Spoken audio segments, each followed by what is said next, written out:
another release from Dolce & Gabbana, which is called as Light Blue Summer Vibes. Okay, the bottle is what made me buy this one, because I did check the reviews. It was fine. Nobody said it's a must buy, it's the best release, nothing of that sort. But the bottle design is what made me buy. So stay tuned to watching it.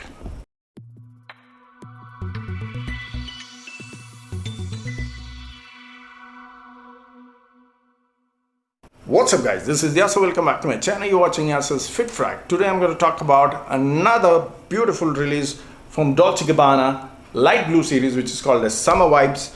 And the bottle, like I said, is what made me buy this one. It looks fantastic guys.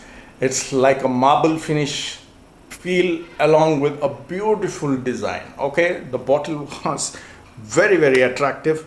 It's not magnetic, but it clicks really well. You can hold it easily. This is a 75 ml retail pack and it costed me around 4,000. I think for the price, Dolce & Gabbana 75 ml is still a good deal, but you would be interested in the kind of smell and the performance. So let's talk about that. So this one would definitely remind you of the original Light Blue Intense without the aquatic salty note. Okay, this smells very similar to that, not exactly like that, similar to that, without the salty aquatic accord. So I don't get that salty ambroxan note here. So it opens up with a nice citrus and cypress note.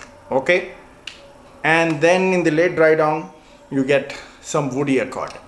So the notes break down, if you check in the website or maybe in Fragrantic, it might say amberwood, but I did not get that feel of amberwood what I generally get in other fragrances which has amberwood. So it definitely has that woody accord, it definitely has citrus on top. It does give that Dolce & Gabbana light blue vibe without that salty accord. Okay, now the sad part is it does not perform like the Light Blue Eau Intense. Now the Light Blue Eau Intense, though it is light, it is aquatic, it still lasts about 8 hours on my skin. It has that airy ambroxan projection for about 2.5 hours. I don't get that here guys. I get about 1.5 hours of good projection. The first one is very evident. It projects really nice, great start, good kick start. Reminds you of the typical Alberto Morias, but after 1.5 hours it's kind of weak. Okay, I was a little surprised that generally Alberto Moria's perfumes are good in performance because he's known to make fresh aquatic fragrance with great performance. Though you go nose blind, he uses that sort of typical aqua notes, the ambroxan, which his signature is.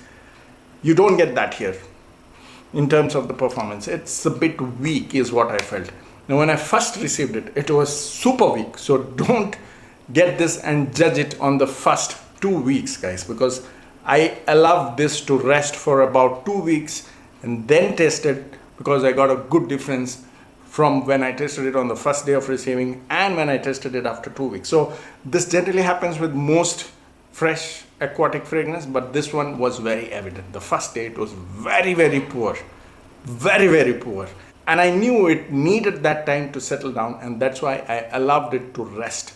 After I unboxed and I kept the lid like this so that it's not airtight again, I kept it like this for 2 weeks, and then when I tested the first one are great projection. Okay, very evident projection, and the projection stops for about 1.5 hours, which is still fine.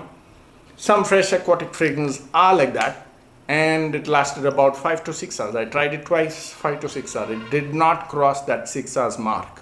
Okay, whereas the Light Blue Intense actually gave me 8 hours. So there is a difference in terms of the performance. The smell is good, but I would still say if you want a good, decent value for money fragrance, Light Blue Intense is still a great buy. But my favorite is the Italian Love.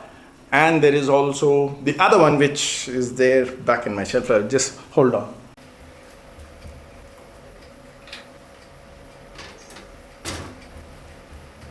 Okay, I love these two even better than that. Okay, though the bottle looks fantastic smell wise, this actually projects really nice, gives me compliments. I did not use much of this in office and where I could actually get compliments. But I really love this one, guys. This one is very rich. The bergamot is super sexy. That vetiver is sharp and bright. The vetiver is slightly less here, but the citrus is very bright and appealing. So these two is what I would recommend instead of this, though smell wise you cannot relate it to these two, but you can relate it to the light blue intense, and this one is without that salty aquatic note. So this would be my, I think, my third or fourth favorite from the light blue series, but I would love and recommend these two first over this one. Okay, so that's about it. I hope you enjoyed the video. Let me know in case you have tried this. Comment down in the comment section. See you next time soon. Keep sharing the videos. Cheers.